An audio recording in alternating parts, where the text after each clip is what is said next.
लोकमंच news देख रहे हैं आप और मैं हूं आपके साथ जावेद अली। महंगाई पर सपा का विरोध प्रदर्शन। जी हां, बात कर रहे हैं जिस तरह से लगातार महंगाई बढ़ती जा रही है, ऐसे में जो विपक्षी पार्टियां हैं वो पुरजोर तरह से अपना प्रदर्शन करती जा रही हैं। ऐसे में कहीं ना कहीं कहा जा सकता है कि विपक्षी पार्टियों को मुद्दा भी मिल चुका है प्रदर्शन करने का, लेकिन ऐसे में जो हालात हैं वो बद से बदतर बने हुए हैं, लोगों का बुरा हाल है। लेकिन महंगाई जो है लगातार आसमान छूती जा रही है। ऐसे में सब्जियों के दाम हो या फिर दाल चावल के दाम हो, लगातार बढ़ते ही जा रहे हैं। लेकिन जो लोगों का कामकाज है वो कोविड के चलते ठप हो गया है। लेकिन महंगाई जो है वो नीचे उतरने का नाम नहीं ले रही है। लगातार उसके जो दाम हैं बढ़ते जा रहे हैं, आसमान छूते जा रहे हैं। तमाम जिलों से हमारे साथ संवाददाता जुड़ेंगे, उनसे बातचीत करेंगे और उनसे जानने की कोशिश करेंगे कि किस जिले के कैसे हालात हैं और वहां पर महंगाई की जो महंगाई है किस तरह से आसमान छूती जा रही है।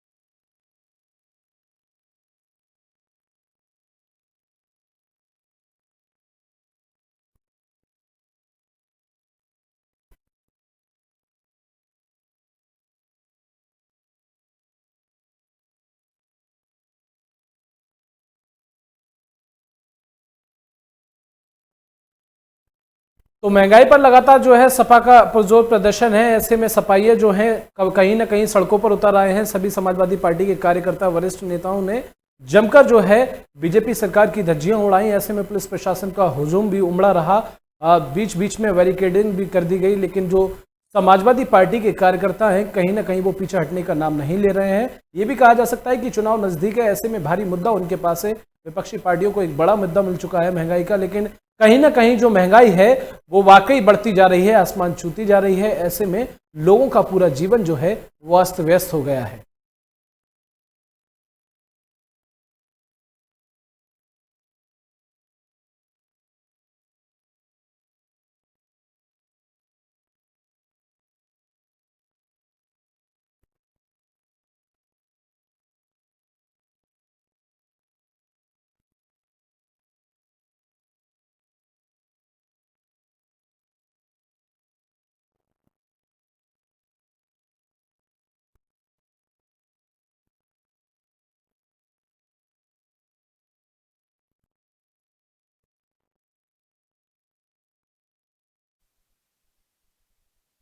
तो ऐसे में उत्तराखंड की बात करें तो उत्तराखंड में किस तरह से महंगाई बढ़ रही है, लेकिन यहां पर अहम हो जाता है कि तीसरी लहर कितनी तैयारी की गई है उत्तराखंड में कोविड की तीसरी लहर को लेकर, क्योंकि जिस तरह से लगातार पूरे देश में त्राही त्राही कोरोना ने मचा दी है। ऐसे में अगर उत्तराखंड राज्य की बात करें तो उत्तराखंड में भी लगातार त्राही त्राही मची हुई है। हमारे साथ जो है वो मुरसलीन है, भगवानपुर से हमारे साथ जुड़ गए हैं। SS साहिल हैं, मालधाम रामनगर से हमारे साथ जुड़ गए हैं। और हमारे साथ पंकज पांडे जुड़ गए हैं लालकुआं से। तो हम सबसे पहले रुख करेंगे पंकज का और उनसे जानने की कोशिश करेंगे क्योंकि तीसरी लहर को लेकर क्या कुछ उत्तराखंड राज्य में तैयारी की जा रही है, किस तरह से, क्योंकि उत्तराखंड को पर्यटक स्थल माना जाता है, बड़ा पर्यटक स्थल माना जाता है, क्योंकि बड़ी संख्या में यहाँ पर जो पर्यटक हैं वो आते हैं। ऐसे में क्या कुछ तैयारी की गई है? जावेद, मैं बताना चाहूंगा कि जिस तरीके से यहाँ पर्यटक सीजन चालू हो चुका है, पर्यटक आने शुरू हो चुके हैं और दिन प्रतिदिन पर्यटकों का भीड़ बढ़ता जा रहा है। नैनीताल जो है वो कुमाऊं का द्वार कहा जाता है, यहाँ से पर्यटकों का आना होता है, पर्यटकों का हुजूम बढ़ता है। तो कोरोना काल में जितने लोग अभी तक घरों में बंद थे, अब वो घरों से बाहर निकलना शुरू कर चुके हैं, घरों से बाहर निकल रहे हैं, अपने को खुले वातावरण में महसूस कर रहे हैं। लेकिन कहीं ना कहीं अगर हम देखें तो ये भी डर सता रहा है कि तीसरी लहर जो इस समय बड़ी भयावह हो सकती है, ऐसा संक्षेप जब बताया जा रहा है, तो तीसरी लहर में बहुत ज्यादा लोगों को मुसीबतें झेलनी पड़ सकती हैं। ना ही लोगों में कोई सोशल डिस्टेंसिंग देखने को मिल रहा है, ना ही लोगों के चेहरों पे मास्क दिख रहा है। अमूमन अगर हम कहें तो लोग एक लापरवाही को लेकर चले जा रहे हैं और जिसमें कि लोग कोई भी मतलब अपने को सेफ्टी नहीं दिखा रहे हैं। तो ऐसे में जो स्वास्थ्य विभाग के अधिकारी हैं, कोविड अधिकारी हैं, उनसे आपने बातचीत करने की कोशिश की? क्योंकि इस तरह से अगर उल्लंघन होता रहेगा, चाहे सोशल डिस्टेंस हो या फिर मास्क हो, ऐसे में इन चीज़ों का उल्लंघन होता रहेगा और लगातार हुजूम अगर उमड़ा रहेगा तो कहीं ना कहीं कोविड को लगातार दावत देने की जो है ये सारी चीज़ें पैदा की जा रही हैं। इसको लेकर क्या कुछ अधिकारियों से आपने बात की, आखिर क्यों पालन नहीं किया जा रहा? मैं आपको बताना चाहूंगा कि अधिकारियों से हमारी लगातार बात हो रही है, लगातार हम उनके संपर्क में रह रहे हैं, कोविड के बारे में उनसे जानकारियां लेते रह रहे हैं। तो इस मामले में अधिकारियों द्वारा ये कहा गया है कि देखिए, हम अपनी तरफ से प्रशासन जो है वो पूरी मुस्तैद है। प्रशासन हर जगह जगह पर, जैसे यहाँ लाल कुआं से लेकर नैनीताल तक के जो रूट है, उस रूट में कई जगह वाहन चेकिंग की जा रही है, लोगों को हिदायतें दी जा रही है, RT-PCR की रिपोर्ट चेक की जा रही है। इन सब चीजों को लेके प्रशासन अपनी तरफ से तो मजबूत है, लेकिन जो आम जन है, आम नागरिक है, वो अपनी तरफ से कोई भी सतर्कता नहीं दिखा रहे हैं। जो आम मानस है वो हमेशा ही लापरवाही की तरफ बढ़ रहे हैं और जब पुलिस दिखती है तो मास्क लगा लेते हैं, अपने को थोड़ा सोशल डिस्टेंसिंग बना लेते हैं, प्रशासन जहां मौजूद होता है थोड़ा सेफ हो जाते हैं, लेकिन उसके बाद वो फिर अपनी वो वैसे ही लापरवाही की कार्यों को करने लगते हैं। मुरसलीन का रुख करेंगे, भगवानपुर से हमारे साथ जुड़े हुए। मुरसलीन, आपसे जानना चाहेंगे तीसरी लहर की क्या कुछ तैयारी की जा रही है? किस तरह से जो पर्यटक हैं वो लगातार आ रहे हैं, ऐसे में क्या कुछ ध्यान पूर्वक देखते हुए क्या कुछ तैयारियां की गई हैं?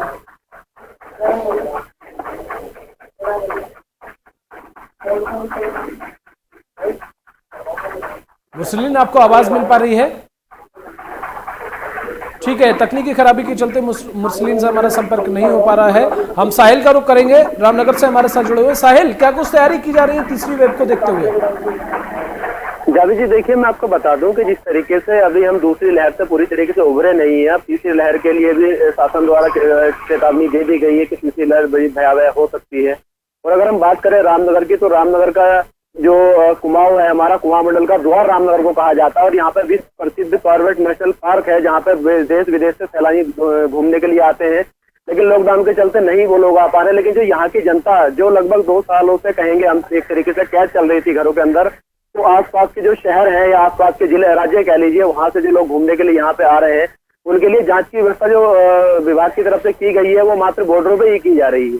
अगर हम बात करें खास कॉर्बेट नेशनल पार्क की, तो वहाँ पे जो है कॉर्बेट प्रशासन की तरफ से कोई भी ऐसी व्यवस्था नहीं की गई है जिससे आने वाले लोगों का RT-PCR चेक किया जा सके या जानकारी मिल सके, जिससे कि हाँ, ये लोग कोरोना पॉजिटिव है या नहीं है। ऐसी कोई सुविधा है वो नजर नहीं आ रही है। जी, मैं आपसे जानना चाहूंगा साहिल, जिस तरह से कोविड कर्फ्यू को देखते हुए ढील दी गई है, जिस तरह से धीरे धीरे ढील दी गई, और वैसे ही जो पर्यटकों का हुजूम है वो लगातार उमड़ने लगा, सैलानियों लगातार बड़ी मात्रा में सैलानी यहाँ आने लगे, ऐसे में अधिकारियों से आपने क्या कुछ बातचीत की तो क्या कुछ उन्होंने इंतजाम किए गए हैं कोविड से बचाव के लिए, और आगे क्या कुछ रणनीति वो कोविड से बचाव के लिए तैयार कर रहे हैं?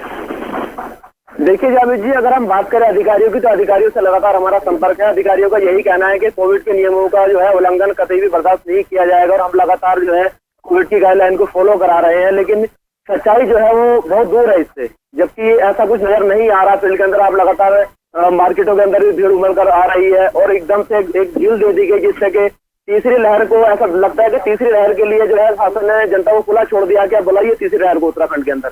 और जिस तरीके से कोरोना की नियमावली में ढील दी गई है, जनता से पालन नहीं करवाया जा रहा है, उसको देखते हुए अगर देखा जाए तो एक तरीके से ये मान लीजिए आपके तीसरी लहर को उत्तराखंड में बुलावा दिया जा रहा है कि तीसरी लहर उत्तराखंड में कोरोना की जो है वो आए। जी ठीक है, यहाँ पर एक सवाल और अहम हो जाता है साहिल, क्योंकि पहले कोविड से पहले जब ये सारे सैलानी घूमने आया करते थे तो ऐसे में इन्हें जनरल सारी चीजें जो है खाने पीने की सही दर पर मिलती होंगी, लेकिन अब आकर सैलानियों का क्या कुछ कहना है, कितनी उन्हें महंगाई देखने को मिल रही है उत्तराखंड के अंदर?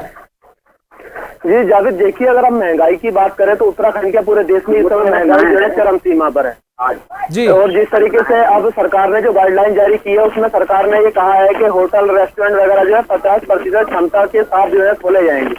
और जैसा कि आपको पता है कि जब 50% सैलानी जहाँ पे मान लीजिए 100 आदमी बैठते हैं, वहाँ 50 लोग बैठेंगे, तो महंगाई ऑटोमेटिक दुगनी हो जाती है। इसमें कोई दो राय वाली बात नहीं है। और इससे कहीं ना कहीं जनता की जेब पे बहुत बड़ा जो है बोझ पड़ने वाला है। जिस तरीके से अगर महंगाई की अगर हम बात करें तो पेट्रोल, डीजल या खाद्य सामग्री को आप ले लीजिए, वो आसमान छूती महंगाइयां हैं इस समय पर। और उसको देखते सरकार ने जो ये गाइडलाइन जारी कर दी है कि 50% क्षमता के साथ ही रेस्टोरेंट वगैरह या ऑटो रिक्शे, बस वगैरह चलाई जाएंगी, तो उससे कहीं ना कहीं दुगुना बोझ मान के चलिए आप, जनता की जेब पर पड़ रहा है। जी, मुरसलीन का रुख करेंगे। मुरसलीन, आपको आवाज मिल पा रही है? ठीक है, पंकज का रुख करेंगे। पंकज हमारे साथ लगातार जुड़े हुए हैं। पंकज, ऐसे में जानना चाहेंगे कि महंगाई को लेकर क्या कुछ स्थिति है और जो उत्तराखंड वासी हैं उनकी जो आर्थिक स्थिति पर क्या कुछ असर पड़ा है, उनकी जेबों पर कितना कुछ असर पड़ा है और किस तरह से जो है वो अपनी समस्याओं को बयां कर रहे थे, हम जानना चाहेंगे। आप तमाम दर्शकों को इस चीज से रूबरू करें। जावेद, मैं बताना चाहूंगा कि जिस तरीके से अगर देखें तो पूरे देश में ही महंगाई की इस समय मार पड़ी हुई है। जहां एक तरफ लगातार लॉकडाउन की वजह से व्यापारी नाखुश हैं, वहीं पे जनता भी इतनी खुश नहीं है लॉकडाउन को लेकर। और अब जब बाजार खुल गए हैं, प्रशासन के द्वारा छूट दी जा रही है, तो उन छूटों से भी इतने जो लोग हैं वो इतने खुश नजर नहीं आ रहे। जो सामान पहले उनको सस्ते रेटों में मिल जाता था, सब्जियां सस्ते रेटों में प्राप्त हो जाती थी, आज वो दिन पर दिन महंगाई की तरफ से बढ़ती जा रही है। हर चीज के दाम जो हैं वो आसमान छूने को मजबूर हो चुके हैं। पेट्रोल के दाम जो हैं वो भी इतने हाई हो गए हैं कि आम आदमी उसको ले नहीं सकता जल्दी। तो ऐसी समस्याएं ये बहुत ज्यादा बढ़ गई हैं। और व्यापारी जहाँ है, व्यापारियों के साथ भी बहुत ज्यादा समस्या हो गई। उनको भी सामान कहीं दूसरी जगह से लेके आना, उसके रेट, फिर यहाँ लाकर सप्लाई करना, उसके रेट, तो हर तरीके से लोगों को समस्याएं बढ़ गई हैं। हाल ही में पुष्कर सिंह धामी उत्तराखंड के नए मुख्यमंत्री बने हैं। ऐसे में जब पीएम मोदी खुद इस बात पर चिंता जता चुके हैं कि जिस तरह से सैलानियों की भीड़ लगातार उत्तराखंड के अंदर बढ़ रही है, ऐसे में भारी नुकसान का उन्हें सामना करना पड़ सकता है कोविड को देखते हुए। तो आखिर इन सीएमओ के द्वारा या फिर जो अधिकारी हैं उनके द्वारा क्या कुछ तैयारी की गई है कोविड से बचाव के लिए, किस तरह से जो है गाइडलाइंस का पालन कराया जा रहा है। हालांकि जिस तरह से अभी साहिल ने बताया कि ना लोग सोशल डिस्टेंसिंग का पालन कर रहे हैं, ना मास्क लगा रहे हैं, तो यहाँ पर कैसी स्थिति बनी हुई है? बताना चाहूंगा कि यहाँ भी प्रशासन अपनी तरफ से मुस्तैद तो है, लेकिन लापरवाही तो हर क्षेत्र में होती है। इससे ये जग जाहिर है कि प्रशासन हो चाहे आमजन हो, लापरवाही तो हर किसी के हैंड से होती ही होती है। नैनीताल जाने वाले लोगों की बात करें या बाहर से आने वाले सैलानियों की बात करें, वो लापरवाही हर किसी के अंदर है और हर तरीके से लापरवाही की वजह से ऐसे काम किए जा रहे हैं। ये भी देखिए कि जब मार्केट खोल रहे हैं तो मार्केटों में उस तरीके से प्रशासन की तरफ से मुस्तैदी नहीं है कि हाँ लोग एक दूसरे से संपर्क में ना आए या चाहे उनके लिए सेफ्टी के वो साधन यूज नहीं किए जा रहे हैं। जगह जगह पे सैनिटाइजरों की व्यवस्था होनी चाहिए थी जो पहले की गई, लेकिन अब वो समाप्त हो चुकी है। तो इस तरीके से देखा जाए तो बहुत सारी जगहों पर समस्याएं आ रही हैं। पंकज का रुख करेंगे। पंकज हमारे साथ जुड़े हुए हैं। पंकज, आपसे जानना चाहेंगे तीसरे वेव को देखते हुए क्या कुछ तैयारी की गई है, किस तरह से प्रशासन जो है जुटा हुआ है?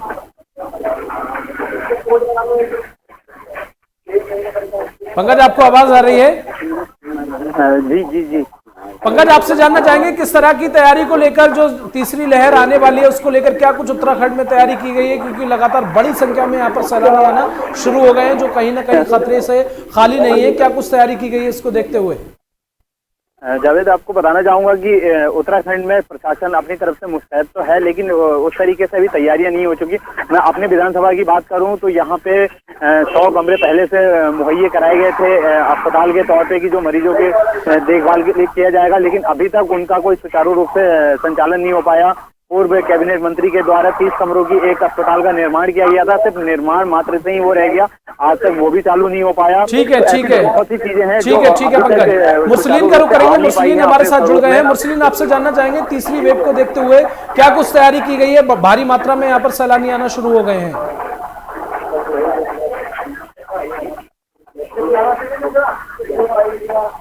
मुरसलीन, आपको आवाज मिल पा रही है? ठीक है, साहिल का रुख करेंगे। साहिल, ऐसे में लगातार जो आम जनमानस है कहीं ना कहीं उसका जीवन अस्त व्यस्त हुआ है, भारी नुकसान हुआ है और ऐसे में कहीं ना कहीं उनके सारे धंधे जो है वो चौपट हो गए हैं, तो उनका अब आकर कैसा कुछ हालात है? हालांकि तीसरी वेव को देखते हुए फिर से उत्तराखंड में तैयारी शुरू हो गई है। हेलो जावेद जी, आपको बता दूं कि जिस तरीके से इस कोरोना महामारी ने उत्तराखंड के अंदर नहीं पूरे देश में त्राईमाम किया है, सारे रोजगार जो है इस समय बंद हो चुके हैं और महंगाई जो है दुगनी हो चुकी है। तो जब आम जन जो है सबसे जो निचला तबका जिसे हम कहेंगे वो सबसे ज्यादा परेशान है, सबसे ज्यादा दिक्कतें उसको हो रही है कि रोजगार चौपट है और इनकम का कोई सोर्स नहीं बचा उनके पास, लेकिन महंगाई जो है लगातार आसमान छूती जा रही है। एक तरीके से कहा जाए तो इस समय पे जिस तरीके से रोजगार बिल्कुल बंद हुए हैं उससे सबसे ज्यादा जो प्रभावित हुआ है वो निचला तबका हुआ है, जो कि गरीबी रेखा से नीचे अपना जीवन यापन कर रहा था, लेकिन इस समय पर रोजगार बंद होने से उसका सारा रोजगार खत्म हो चुका है। जी ठीक है, मुरसलीन का रुख करेंगे। मुरसलीन, सबसे पहले आपको आवाज आ रही है? मुरसलीन से लगातार हमारा संपर्क नहीं हो पा रहा है। पंकज का रुख करेंगे। पंकज, आपसे जानना चाहेंगे कि अभी कोविड को लेकर कितने एक्टिव केस हैं और कितने लोग जो है सफलतापूर्वक अपने घर पहुंच चुके हैं जो स्वस्थ हैं, और आगे क्या कुछ तैयारी है?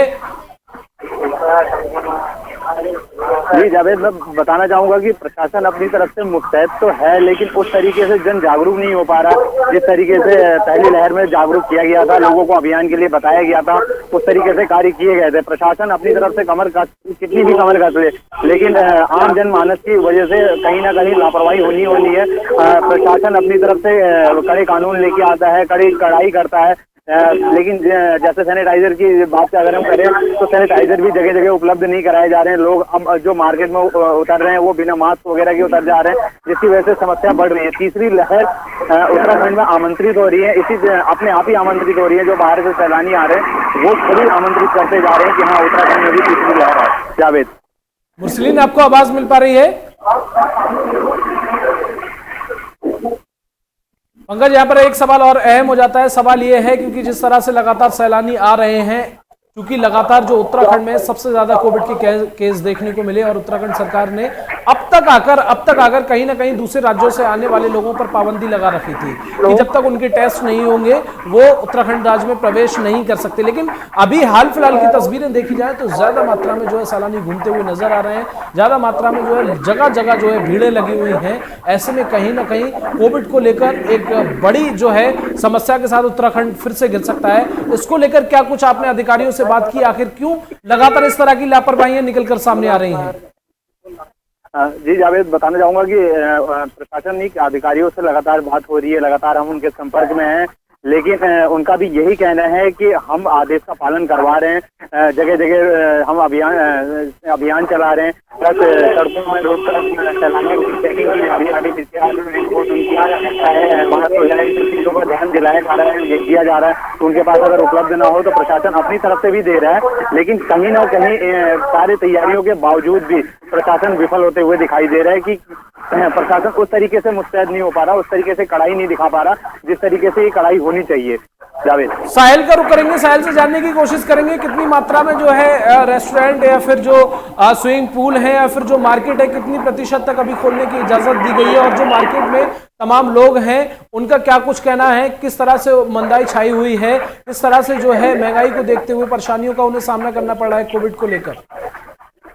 ये जावेद, देखिए मैं आपको बता दूं कि इस तरीके से जो उत्तराखंड सरकार ने जो गाइडलाइन जारी की है उसमें हर मार्केट हो, चाहे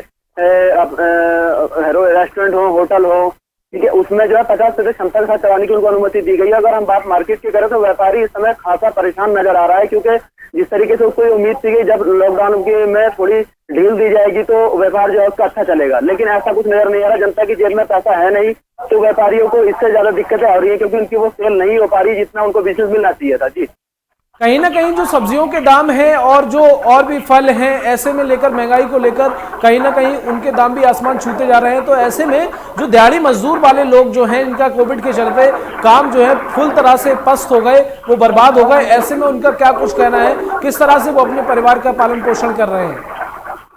देखिए, जनता का, जावेद मैं आपको बता दूं, यही कहना है कि जनता के इसमें रोजगार सारे बंद है। भाजपा सरकार ने जिस तरीके से सत्ता में आने से पहले जो दावे किए थे वो दावे पूरी तरीके से खोखले नजर आए हैं और जनता को जो सुविधाएं मिलनी चाहिए थी लॉकडाउन में वो सुविधाएं नहीं मिल पाई है। रोजगार खत्म है इस समय पर, तो महंगाई से खास ज्यादा प्रभावित जो है निचला तबका सबसे ज्यादा परेशान है। जो मजदूर वर्ग है इस समय तो उसको मजदूरी नहीं मिल पा रही, क्योंकि जब काम ही नहीं है तो मजदूरी कहाँ से मिल पाएगी। तो उससे जो है निचले तबके के सामने रोजी रोटी का संकट जो है इस समय पर खड़ा हो गया है। और अगर इस तरीके से चलता रहा तो लगातार जैसे अब रोजगार नहीं मिला लोगों को, तो उससे गरीबी तबका जो है मरने की कगार पर कहें या भुखमरी की कगार पर तो पहुंची गया, मरने की कगार पे आ जाएगा वो। जी, पंकज का रुख करेंगे। पंकज, जानने की कोशिश करेंगे 2022 में विधानसभा चुनाव है, ऐसे में उत्तराखंड की जनता का क्या कुछ मूड है? क्योंकि जिस तरह से कोविड की दूसरी लहर आई, तमाम ऐसे घर हैं उन घरों से जिनके मुखिया जो है चले गए, कोविड ने उन्हें निगल लिया, उसको देखते हुए क्या कुछ जनता का मूड है? और अब आकर जो है उन्हें महंगाई से भी तमाम तरह की परेशानियों का सामना करना पड़ रहा है, तो क्या कुछ उत्तराखंड की जनता का मूड है?